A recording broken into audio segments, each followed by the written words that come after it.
resource management. That's acquiring and managing resources that includes labor and materials, both of those. And so we've got 6 processes here, 2 in planning, 3 in executing, and 1 in monitoring and controlling. Okay, so in planning, we've got planning resource management, documenting how to estimate and acquire and manage project resources. We're going to determine how to get what we need. And then we're going to estimate the resources we need, the manpower, the materials, and the equipment. And then we're going to acquire those resources, actually get them. And then we're going to develop the team. This is labor specific, improving team skills and relations to improve their performance. And then we're going to manage the team, track their performance, provide them feedback, and resolve issues. And then we control resources over time. We monitor planned versus actual resource usage. Okay, so now let's talk about communications management. We're sharing project information with stakeholders like a weekly status report with our sponsor. So we've got 3 processes here, 1 in planning, 1 in executing, 1 in monitoring and controlling.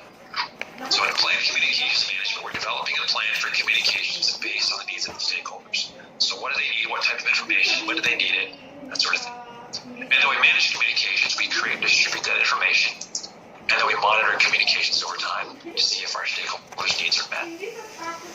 Okay, now let's talk about risk management.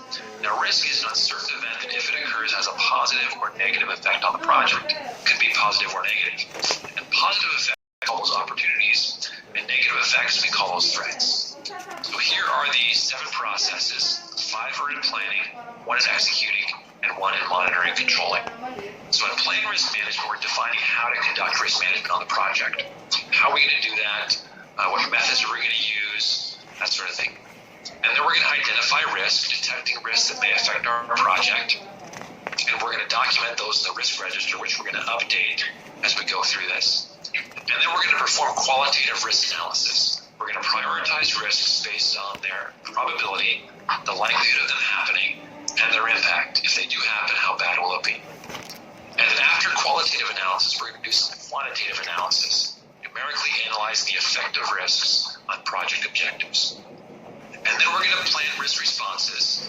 After we've identified and analyzed the risks, we're going to plan how we're going to respond. And then we're going to implement those risk responses in the executing process group. And then over time, we're going to monitor risks. So we'll track the existing ones and identify new ones over time. Okay, so now let's talk about procurement management. This is buying things that we need for the project from outside of our own team. And there's 3 processes here. 1 in planning, 1 in executing, and 1 in monitoring and controlling. So in planning procurement management, we're documenting the procurement method, identifying what we need from outside sellers, and identifying potential sellers that could provide that. And then we're going to conduct procurements, collect responses from sellers,